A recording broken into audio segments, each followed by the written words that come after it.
Olá, sejam bem-vindos ao canal Histórias Preciosas. Aproveite e curta essa linda história. Meu nome é Bianca.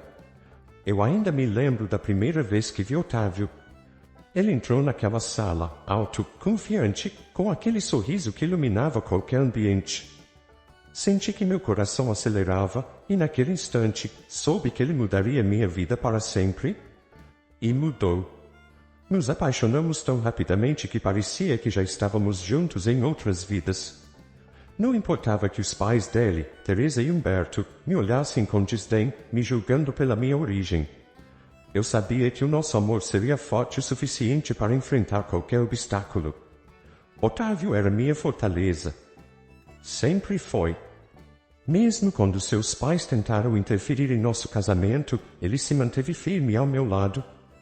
Lembro das tantas vezes em que Teresa me olhava como se eu fosse um intruso em seu mundo perfeito de festas luxuosas e falsidades. Mas Otávio, com sua calma inabalável, sempre soube como colocar limites. Bianca é minha esposa, mãe. Ele dizia. E ela, mesmo com seus olhares frios, não podia fazer nada além de engolir orgulho. Os anos ao lado dele foram os melhores da minha vida. Nossa casa, pequena e aconchegante, era nosso refúgio. Todos os dias, ao chegarmos do trabalho, ele me abraçava e por um breve momento todas as preocupações desapareciam. Era como se o mundo lá fora não importasse. Só existia ele e o amor que compartilhávamos.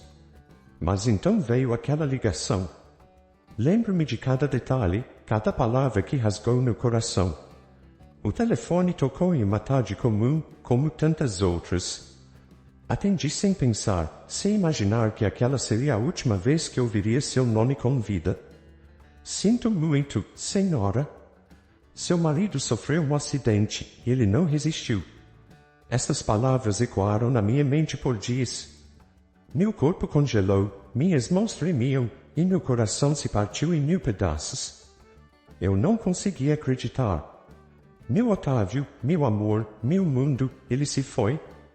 O funeral foi um borrão de lágrimas e rostos distantes. Eu estava lá, mas ao mesmo tempo, não estava. Eu me sentia como se estivesse fora do meu corpo, observando tudo de longe, incapaz de processar a realidade.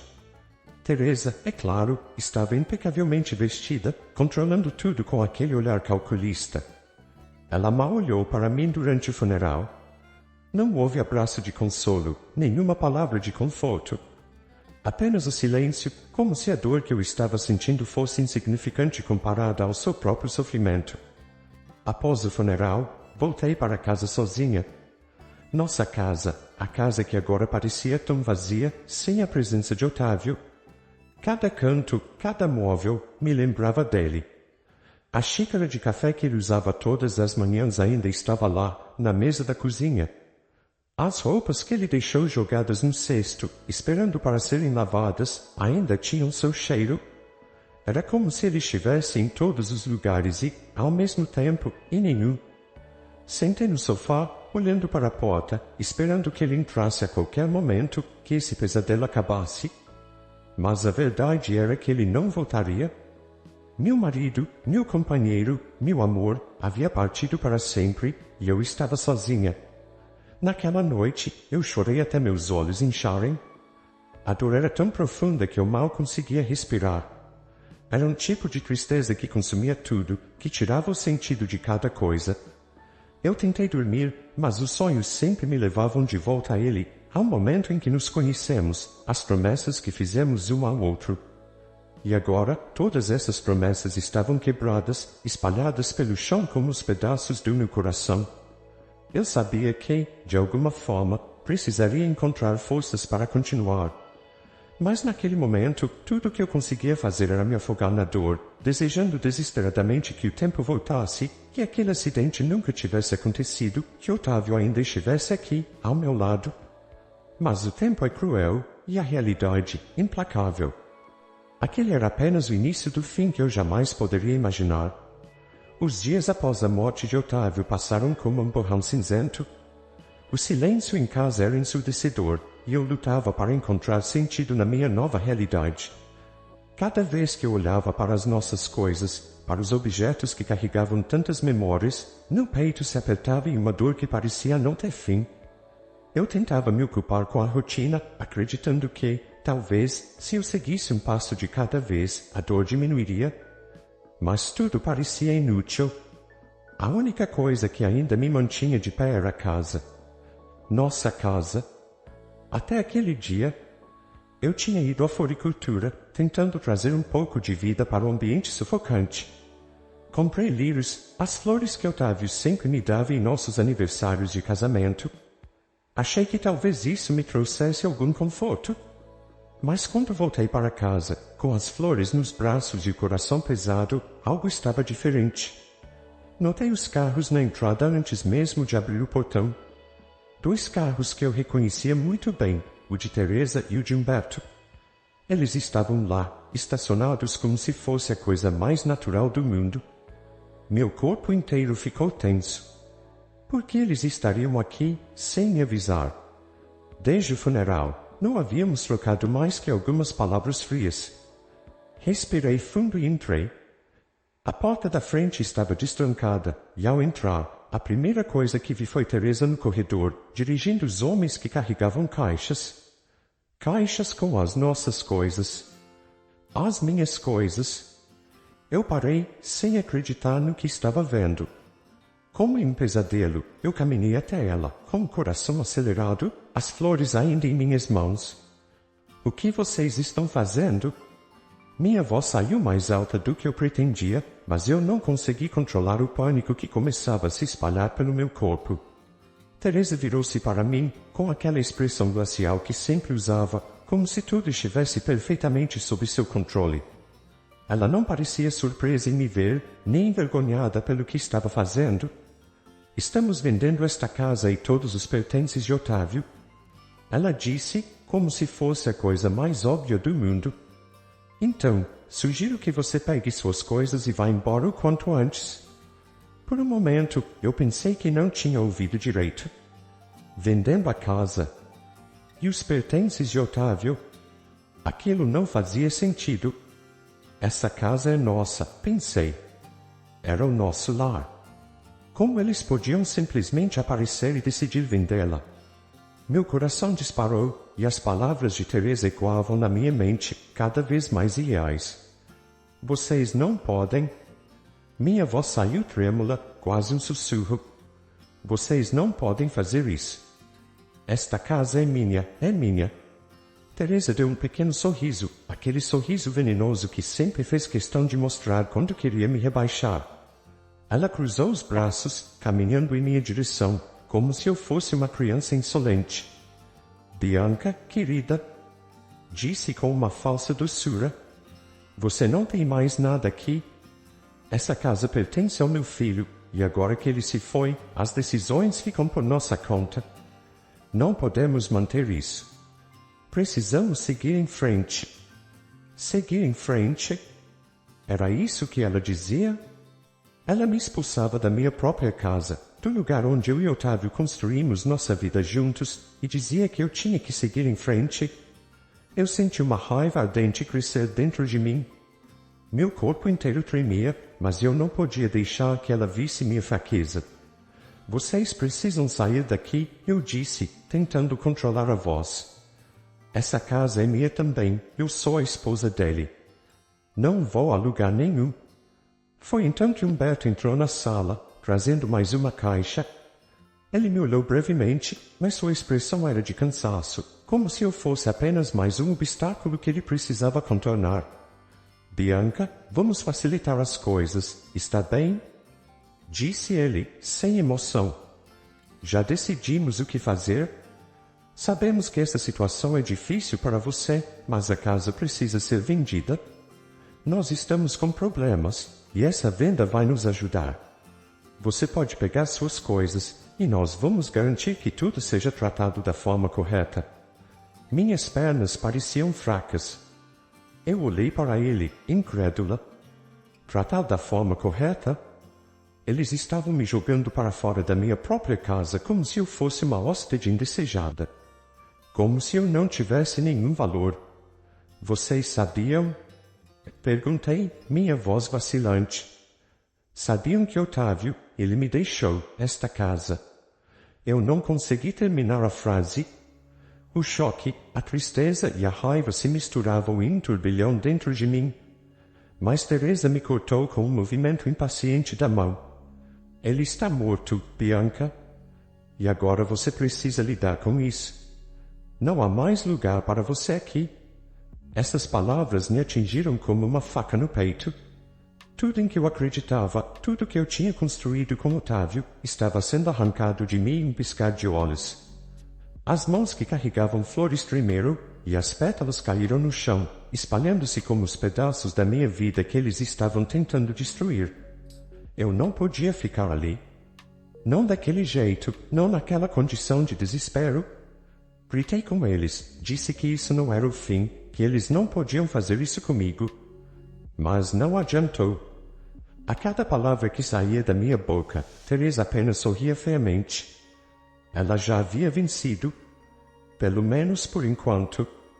Naquela noite, fui forçada a deixar a casa. Com uma mala improvisada e a dor queimando em meu peito, saí sem olhar para trás. As luzes se apagaram atrás de mim, e eu me senti como se estivesse sendo expulsa de toda a minha vida. Eu passei a noite fora de casa, sem rumo, sem saber para onde ir. A dor da perda ainda era uma ferida aberta, e agora a traição de Teresa e Humberto só adicionava um novo nível de desespero. Fui para o pequeno apartamento de uma amiga, Letícia, que me acolheu sem fazer perguntas. Ela sabia que eu estava quebrada demais para falar. Passei horas em silêncio, sentada no sofá, olhando para o nada. Eu não conseguia chorar mais. A tristeza havia dado lugar a uma espécie de dormência, um vazio que me consumia de dentro para fora. Mas havia uma coisa que não parava de martelar na minha mente. Eles não podem fazer isso. Aquela casa era minha, era o lar que eu e Otávio construímos juntos.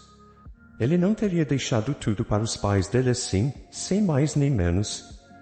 Otávio sempre se preocupou comigo, sempre quis garantir que eu estivesse segura, que nada pudesse me tirar o que era nosso.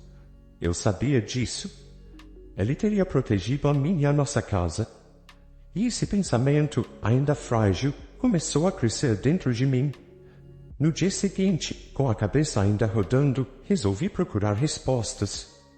Liguei para o advogado que cuidava dos negócios de Otávio, um homem discreto e meticuloso chamado Dr. Álvaro. Ele conhecia bem a situação financeira dos sogros e tinha me auxiliado algumas vezes antes em questões legais que envolviam Otávio. Expliquei o que estava acontecendo com uma voz que tentava soar firme, embora eu estivesse à beira do colapso.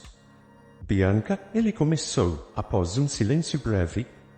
Posso garantir que isso não está certo. Otávio tomou providências para proteger você e a casa, isso é um fato.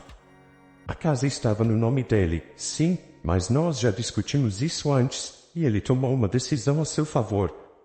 Eu preciso verificar os papéis novamente, mas, pelo que me lembro, ele transferiu a titularidade da casa para você antes de falecer.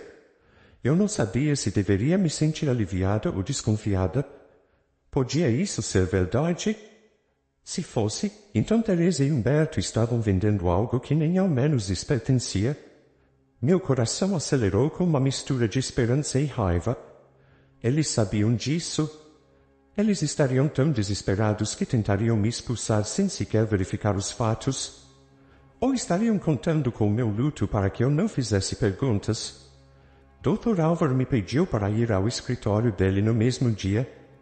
Eu estava nervosa, a ansiedade tomando conta de mim a cada minuto que passava, mas também senti algo que não sentia há dias, uma faísca de esperança. Cheguei lá o mais rápido que pude, e ele já me esperava com uma pilha de documentos sobre a mesa. O escritório estava silencioso, abafado, enquanto ele vasculhava as pastas, ajustando os óculos de leitura com calma. Aqui está, disse ele, finalmente, empurrando uma folha de papel em minha direção.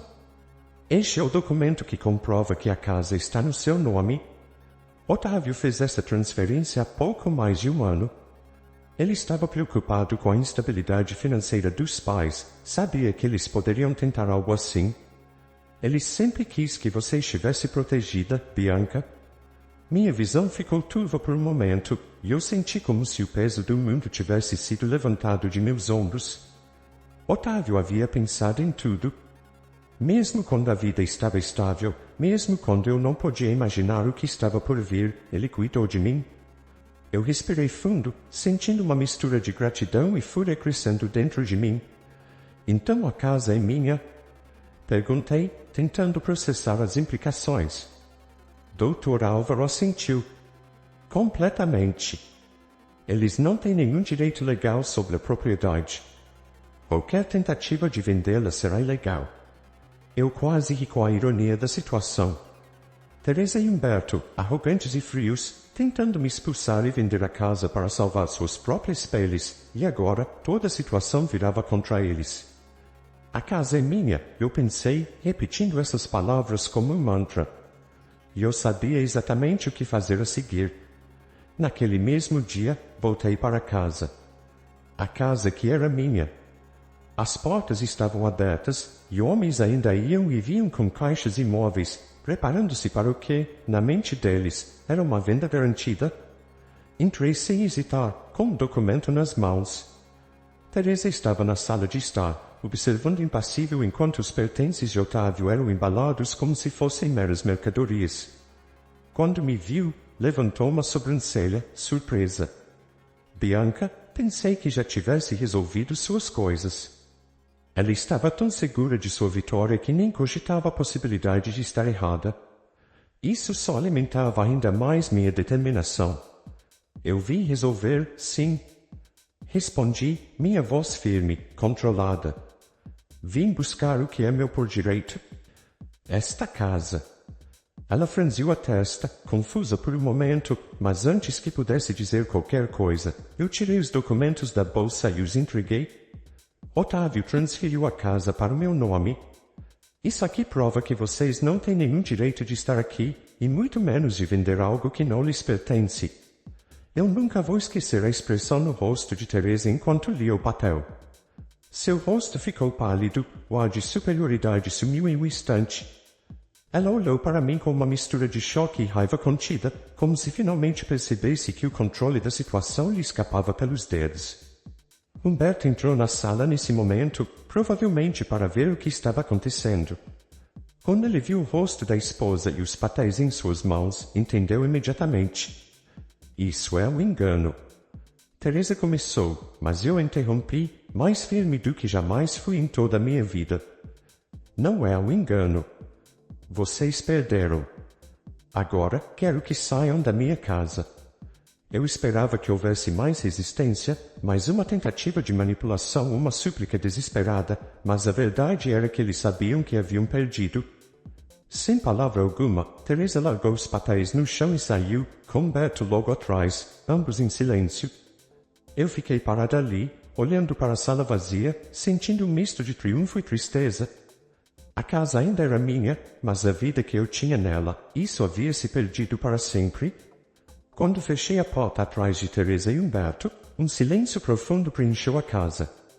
Por um momento, fiquei parada no meio da sala, olhando ao redor, tentando absorver a magnitude do que havia acabado de acontecer. A casa era minha novamente. Meu espaço, minha história. E, ao mesmo tempo, parecia diferente. Como se aquele lugar, que antes era um lar cheio de amor, agora carregasse as cicatrizes de uma batalha amarga. Eu me sentei no sofá, o mesmo sofá onde tantas vezes me sentei com Otávio Pindo, fazendo planos para o futuro. Agora, tudo o que restava era o eco das nossas conversas e o vazio da ausência.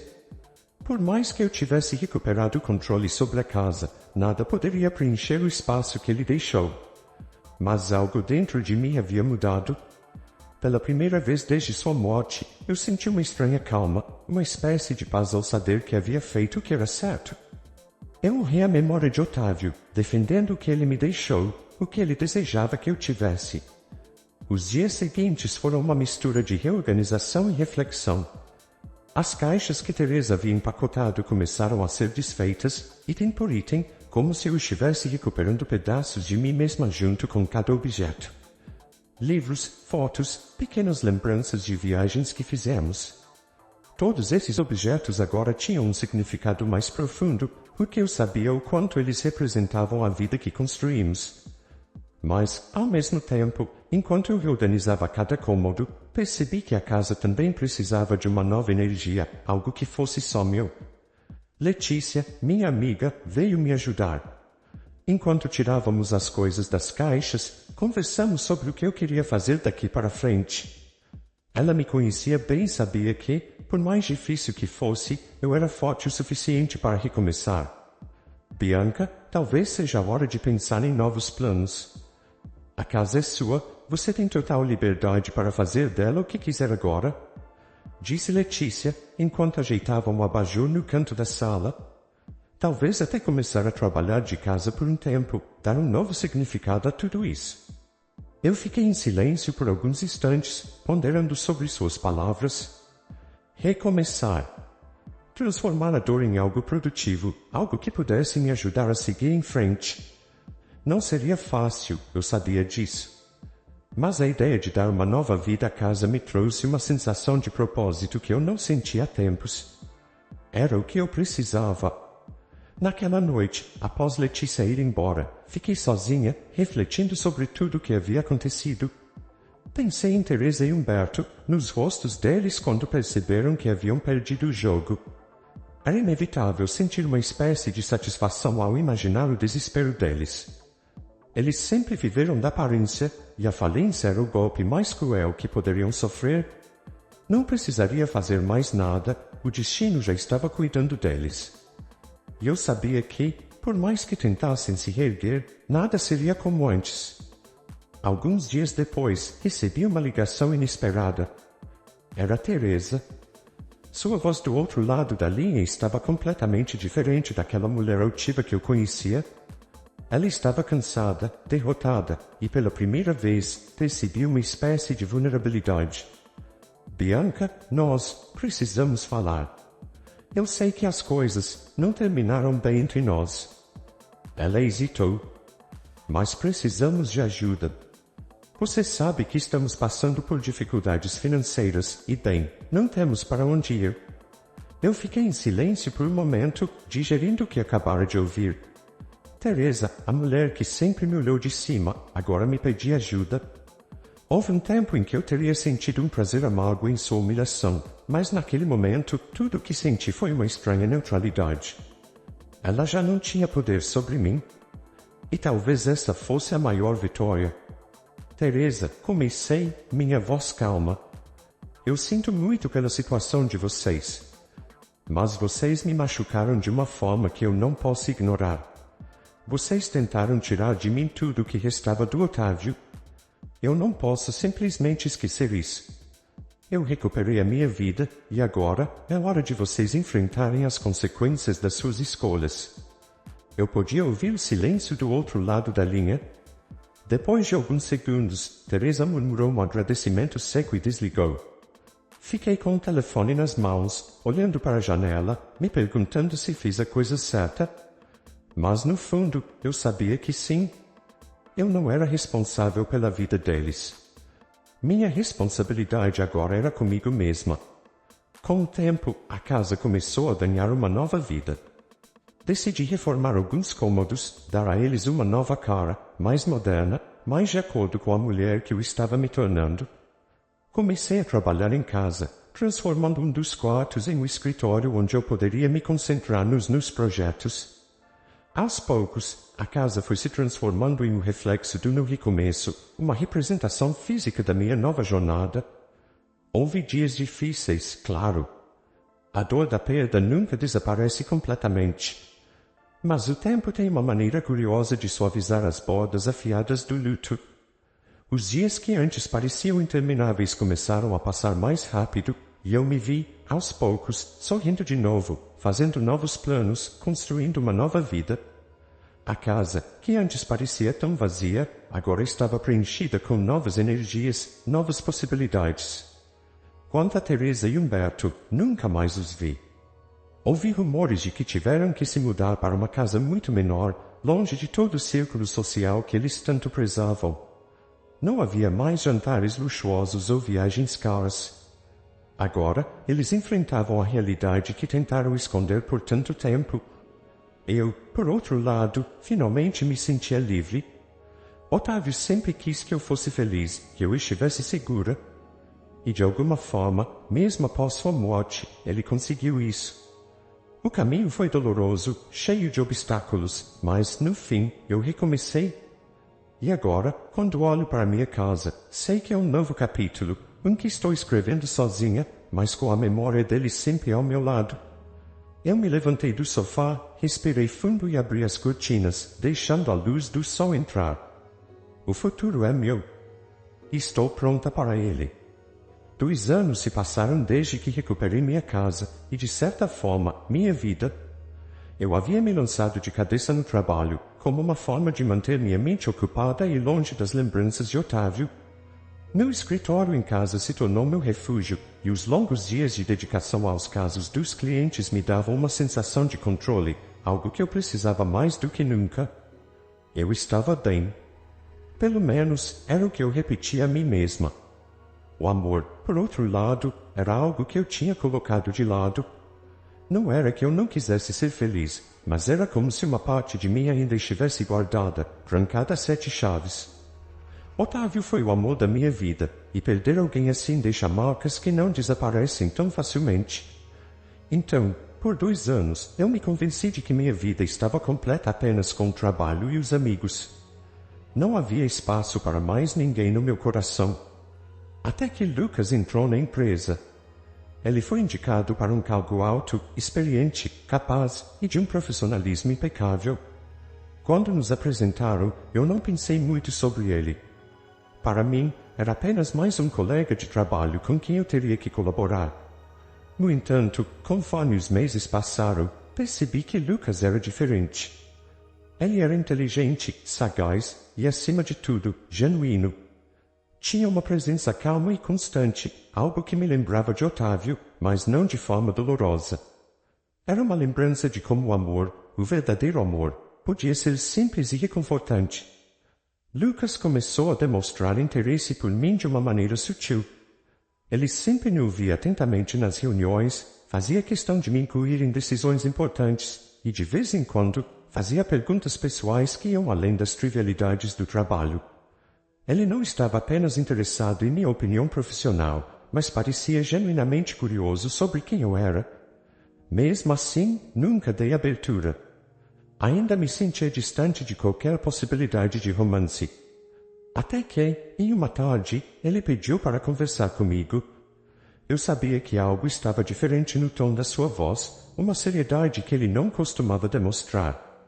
Sentamos em uma sala de reunião vazia e ele foi direto ao ponto. Bianca, começou ele, me olhando nos olhos com uma sinceridade desconcertante. Eu preciso ser honesto com você. Sei que você passou por muita coisa, e sei que talvez isso seja algo que você não esteja esperando agora, mas eu preciso dizer. Eu sinto algo por você. Meu coração acelerou. Eu já esperava, no fundo, que essa conversa pudesse acontecer um dia, mas ouvir as palavras me deixou sem ação por alguns instantes. Antes que eu pudesse responder, ele continuou. Não estou pedindo para você começar algo comigo agora, ou para me dar uma resposta imediata. Não estou pedindo que me ame, ou que esqueça seu passado. Só preciso saber se você sente algo. Mesmo que seja uma pequena faísca, eu estou disposto a ir no seu tempo. Não estou aqui para apressar você, Bianca.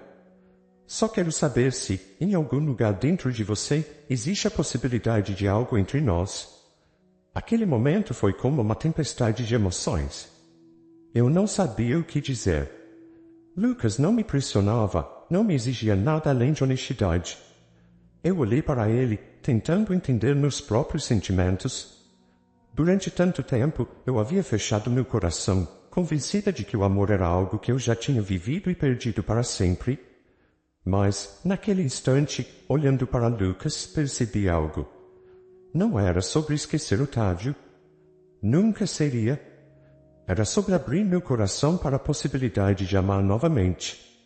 Eu vi em Lucas a mesma paciência, o mesmo carinho que eu vi em Otávio, mas de uma maneira diferente. E talvez, só talvez, isso fosse o suficiente. Eu não sei se estou pronta para isso. Confessei, minha voz quase um sussurro. Mas acho que sinto algo. É pequeno, quase imperceptível, mas está lá. Lucas sorriu, aquele sorriso suave que eu já começava a conhecer bem. Isso é o suficiente para mim, disse ele. Eu posso esperar o tempo que for necessário, Bianca. Eu só quero que você saiba que estou aqui e que estou disposto a fazer isso do jeito certo. No seu tempo. E assim, sem pressa, nós começamos a nos aproximar. Lucas respeitava meu espaço e, aos poucos, fui permitindo que ele entrasse em minha vida. Jantares tranquilos após o trabalho, longas caminhadas ao ar livre, conversas que iam se aprofundando com o tempo. Eu me via confiando nele de uma forma que não esperava. Ele nunca tentou substituir Otávio, e talvez por isso eu me senti confortável com ele. Lucas era ele mesmo, e eu fui, pouco a pouco, permitindo que esse novo amor florescesse de maneira diferente. Com o tempo, aquela pequena faísca de sentimento cresceu. Eu comecei a perceber que amar alguém novamente não significava trair a memória de Otávio. Pelo contrário, eu sabia que ele teria desejado que eu fosse feliz, que seguisse em frente. E Lucas estava disposto a construir algo comigo, sem pressa, respeitando meu luto e minha história. 2 anos depois daquele dia na sala de reunião, estávamos juntos, construindo nossa própria história. Lucas me mostrou que o amor pode surgir de novo, de uma maneira diferente, mas igualmente verdadeira. Então, em uma noite tranquila, em nossa casa, sim, nossa casa agora, ele me pediu em casamento. Querida, eu sei que a jornada até aqui foi longa e difícil, mas eu quero continuar essa caminhada ao seu lado. Você me permitiu entrar no seu mundo, me deixou mostrar que o amor ainda pode existir, mesmo após a perda. E eu sou eternamente grato por isso. Agora, eu só tenho uma pergunta. Você quer se casar comigo? Eu olhei para ele, com os olhos cheios de lágrimas, e a resposta foi tão clara quanto o amor que eu sentia. Sim, Lucas. Eu quero. E assim, finalmente, depois de tanto tempo, eu me permiti ser completamente feliz de novo. Fico muito feliz por você ter ficado até o final do vídeo. O que você achou dessa linda história? Coloque nos comentários sua opinião, deixe seu like, se inscreva no canal e ative o sininho de notificações para não perder uma história preciosa. Até a próxima!